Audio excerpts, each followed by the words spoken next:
প্রিয় দর্শক বন্ধুরা, ভিডিওটি ভালো লাগলে অবশ্যই চ্যানেলটিকে সাবস্ক্রাইব করে পাশে থাকবেন। আমি নতুন বছরের রাতে বাড়ি ফিরেছিলাম স্ত্রী আর নবজাতক ছেলেকে চমকে দিতে, কিন্তু ঘরে ঢুকে যা দেখলাম তা আমার পুরো পরিবারকে পুলিশের সামনে দাঁড় করিয়ে দিল। মায়া, মায়া কোথায়? আর আমার ছেলে কোথায়? দরজা খুলেই আমি ডাক দিলাম, কোনো উত্তর এলো না। শুধু রান্নাঘরের দিক থেকে ভেসে আসছিল এক নবজাতক শিশুর ক্ষীণ কান্নার শব্দ। রাত তখন প্রায় 11:30। 31 ডিসেম্বর। সবাই জানতো আমি এখনও সিঙ্গাপুরে অফিসের কাজে আছি, নতুন বছরের পর দেশে ফিরব। কিন্তু আমি কাউকে কিছু না জানিয়ে আগেভাগেই ঢাকায় ফিরে এসেছিলাম। ভাবছিলাম স্ত্রী মায়াকে আর আমার মাত্র 11 দিনের ছেলে রায়হানকে সারপ্রাইজ দেব। আমার লাগেজ ভর্তি ছিল উপহারে। রায়হানের জন্য শীতের নরম জামা, মায়ার অপারেশনের পর সুস্থ হওয়ার জন্য ওষুধ, ফল আর পুষ্টিকর খাবার, আমার মা রেহানা বেগমের জন্য দামি শাড়ি, আর ছোট বোন তানিয়ার জন্য একটি পারফিউম। তখনও জানতাম না ওরা এসবের একটাও পাওয়ার যোগ্য নয়। আমাদের মিরপুরের ফ্ল্যাটে ঢুকেই বুকটা ধক করে উঠল। ঘরের ভেতর অস্বাভাবিক ঠান্ডা, কোথাও কোনো আলো নেই, নতুন বছরের কোনো সাজসজ্জা নেই। ডাইনিং টেবিল খালি, ড্রয়িং রুমে ছড়িয়ে ছিটিয়ে রয়েছে ব্যবহৃত ডায়াপার। সেন্টার টেবিলে কয়েকটি খালি কোমল পানীয়ের বোতল, এক কোণে শিশুর দুধের কৌটা খোলা অবস্থায় পড়ে আছে।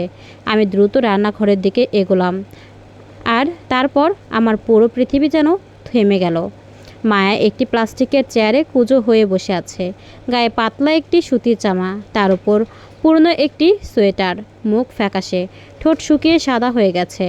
এক হাত দিয়ে সিজারের সেলাইয়ের জায়গা চেপে ধরে আছে, কাপড়ে রক্তের দাগ স্পষ্ট। তার সামনে রাখা এক কাপ নুডলস অনেক আগেই ঠান্ডা হয়ে গেছে। পাশের ছোট খাটিয়ায় শুয়ে রায়ান কাঁদছে, গায়ে এত পাতলা একটা কম্বল যে ডিসেম্বরের রাতের ঠান্ডা আটকানোর কোনো উপায়ই নেই।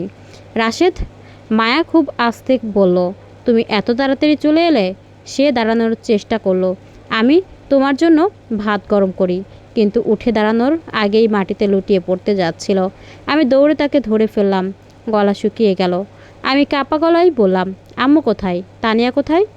আর জামাই মার্ক? আমি তো তোমাদের জন্য প্রায় 17 লাখ টাকা পাঠিয়েছিলাম মায়ার চিকিৎসা, খাবার আর বাচ্চার সব খরচের জন্য। মায়া মাথা নিচু করে রইল, খুব ধীরে বলল, ওরা কক্সবাজারে গেছে। আমি অবিশ্বাসের চোখে তাকালাম। কিসের জন্য? নতুন বছর উদযাপন করতে। সে কষ্ট করে হাসলো। আমি তো বেশি কিছু চাইনি, শুধু একটু মুরগির স্যুপ চেয়েছিলাম। তারপর খুব আস্তে বলল, তোমার মা বলেছিলেন সিজারের পর বেশি ভালো খাবার খেলে নাকি শরীর ঠিকমতো পরিষ্কার হয় না, তাই কম খেতে হবে। আমি এক মুহূর্ত দেরি করলাম না, ফ্রিজ করলাম। ফ্রিজ প্রায় খালি।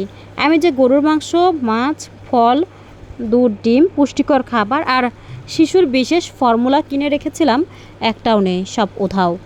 ফ্রিজের দরজায় একটি কাগজ সাঁটা ছিল, আমার মায়ের হাতের লেখা।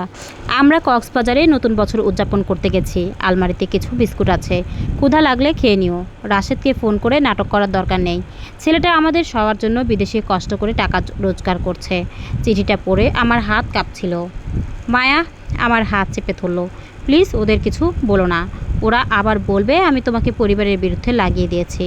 আমি কোনো উত্তর দিলাম না। রাগ তখন আর চিৎকারে প্রকাশ করার মতো অবস্থায় নেই। আমি মোবাইল বের করলাম, ফ্রিজের ছবি তুললাম, ঠান্ডা হয়ে যাওয়া নুডলসের ছবি তুললাম, মায়ের রক্তমাখা কাপড়ের ছবি তুললাম, চিরকুটেরও ছবি তুললাম। তারপর নিজের মোটা জ্যাকেট খুলে রায়ানকে জড়িয়ে নিলাম। মায়াকে কোলে তুলে নিচে নেমে একটি গাড়ি ডাকলাম। বাইরে তখন ঢাকার আকাশে নতুন বছরের আতশবাজি ফুটছে, মানুষ আনন্দ করছে, আর আমার স্ত্রী জ্বরে কাঁপছে। হাসপাতালের পথে যেতে যেতে আমি মোবাইল বের করলাম, এক এক করে আমার ব্যাংক অ্যাকাউন্টের সব অতিরিক্ত এটিএম কার্ড বন্ধ করে দিলাম, আমার মা, আমার বোন আর তার স্বামীর। তারপর খুললাম আমাদের ফ্ল্যাটের সিসিটিভি ক্যামেরার অ্যাপ। আমি ভেবেছিলাম শুধু সত্যিটা জানতে পারবো, কিন্তু ক্যামেরার ভিডিও আমাকে এমন কিছু দেখালো যা শুধু বিশ্বাসঘাতকতার প্রমাণই নয়, বরং এমন অপরাধের প্রমাণ যার কারণে নতুন বছরের আনন্দ শেষ হওয়ার আগেই কক্সবাজারের 5 তারা হোটেলের দরজায় পুলিশ কড়া নাড়বে। সিসিটিভির ফুটেজে যা দেখলাম তা আমার নিজের পরিবারকে অপরাধীতে পরিণত করলো। হাসপাতালের করিডোরে বসে আমি মোবাইলে সিসিটিভির ফুটেজ চালু করলাম। প্রথম ভিডিওটি ছিল আমি বিদেশে যাওয়ার 2 দিন পরের। মা রেহানা বেগম আর আমার বোন তানিয়া রান্নাঘরে বড় বড় আইস বক্স নিয়ে এসেছে। আমি অবাক হয়ে দেখলাম তারা একের পর এক ফ্রিজ থেকে গরুর মাংস, মাছ, ফল, দুধ, ডিম, মায়ের জন্য কেনা পুষ্টিকর খাবার সব কিছু গুছিয়ে সেই আইস বক্সে ভরে ফেলছে। তারপর তারা রায়ানের জন্য কেনা দামি বেবি ফর্মুলার কোটাগুলো তুলে নিল। ঠিক তখনই দুর্বল শরীরে মায়ের রান্নাঘরে এসে দাঁড়ালো। তার চোখে আতঙ্ক। সে কাঁপা গলায় বলল, আম্মু, অন্তত বাচ্চার ফর্মুলাটা রেখে যান। ডাক্তার বলেছেন এটা ছাড়া ওর অন্য কিছু খাওয়ানো যাবে না। মা একবারও তার দিকে তাকালেন না। ঠান্ডা গলায় বললেন, এত আদর করে বাচ্চা মানুষ করলে চলবে না, একটু কষ্ট করলে কিছু হবে না। মায়া আবার অনুরোধ করলো, প্লিজ শুধু একটা কৌটা রেখে যান। এবার তানিয়া বিরক্ত হয়ে বলল, ভাবি, নাটক করবেন না, ভাইয়াকে ফোন দিয়ে আমাদের নামে লাগানোর চেষ্টা করবেন না। ঠিক তখন তানিয়ার স্বামী মার্ক হেসে বলল, রাশেদ যদি ভাবে তুমি অকৃতজ্ঞ তখন কিন্তু আমাদের কিছু করার থাকবে না, তাই চুপচাপ থাকাই ভালো। ভিডিওতে দেখা গেল তারা পুরো রান্নাঘর খালি করে দরজায় তালা লাগিয়ে বেরিয়ে গেল আর মায়ের রান্নাঘরের মেঝেতে বসে নিঃশব্দে কাঁদতে লাগলো। আমি ভিডিও থামিয়ে কিছুক্ষণ চোখ বন্ধ করে বসে রইলাম। রাগে আমার হাত কাঁপছিল, কিন্তু আমি জানতাম এখন আবেগ দেখানোর সময় নয়। প্রমাণ নষ্ট না করেই কাজ করতে হবে। আমি সিসিটিভির প্রতিটি ভিডিও আলাদা করে সংরক্ষণ করলাম। তারপর সব ফুটেজ পাঠিয়ে দিলাম আমার সবচেয়ে ঘনিষ্ঠ বন্ধু এবং আইনজীবী জুলিয়ান রহমানের কাছে। সঙ্গে লিখলাম, সব প্রমাণ নিরাপদে রাখো, প্রয়োজন হলে মামলা করব। পরদিন সকাল কক্সবাজারের একটি বিলাসবহুল রিসোর্টে তখন আমার মা, বোন আর তাদের আত্মীয়রা নতুন বছরের নাস্তা করতে বসেছে। ঠিক সেই সময় প্রথম ব্যাংক কার্ডটি মেশিনে ঢোকানো হলো। ট্রানজ্যাকশন ডিক্লাইন্ড, দ্বিতীয় কার্ড ডিক্লাইন্ড, তৃতীয় কার্ড ডিক্লাইন্ড।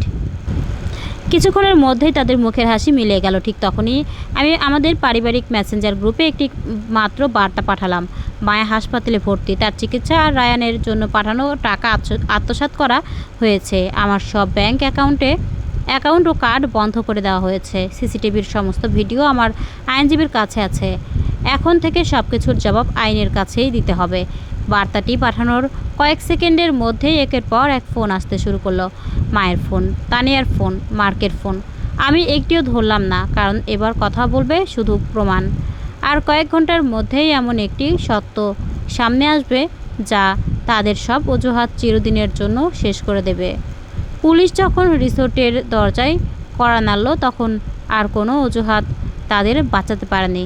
কক্সবাজারের সমুদ্র তীরে তখন নতুন বছরের আনন্দে সবাই ব্যস্ত। ঠিক সকাল 10:30টার দিকে আমার আইনজীবী জুলিয়ান রহমান আমাকে ফোন করলেন, রাশেদ, সব ফুটেজ আমি দেখে শেষ করেছি। শুধু খাবার নিয়ে যাওয়ার ঘটনা নয়, আরও বড় বিষয় ধরা পড়েছে। আমি চুপ করে রইলাম। তিনি বললেন, তোমার পাঠানো টাকার বেশিরভাগই তোমার মা আর বোন নিজেদের ব্যক্তিগত খরচে ব্যবহার করেছেন। রিসোর্টের অগ্রিম বুকিং, দামি কেনাকাটা, গহনা, সব কিছুর রসিদ আমরা পেয়েছি। আর সিসিটিভির ভিডিওতে স্পষ্ট দেখা যাচ্ছে তারা ইচ্ছা করেই তোমার স্ত্রী ও নবজাতক সন্তানকে প্রয়োজনীয় খাবার ও শিশু খাদ্য থেকে বঞ্চিত করেছে। এরই মধ্যে হাসপাতাল থেকেও খবর এলো মায়ের শরীরে গুরুতর সংক্রমণ ধরা পড়েছে। অপারেশনের পর যথাযথ খাবার ও বিশ্রাম না নেওয়ায় তার অবস্থা আরও খারাপ হয়েছিল। ডাক্তার লিখিত প্রতিবেদনে উল্লেখ করেছেন, অবহেলার কারণে রোগীর জীবন ঝুঁকির মধ্যে পড়েছিল।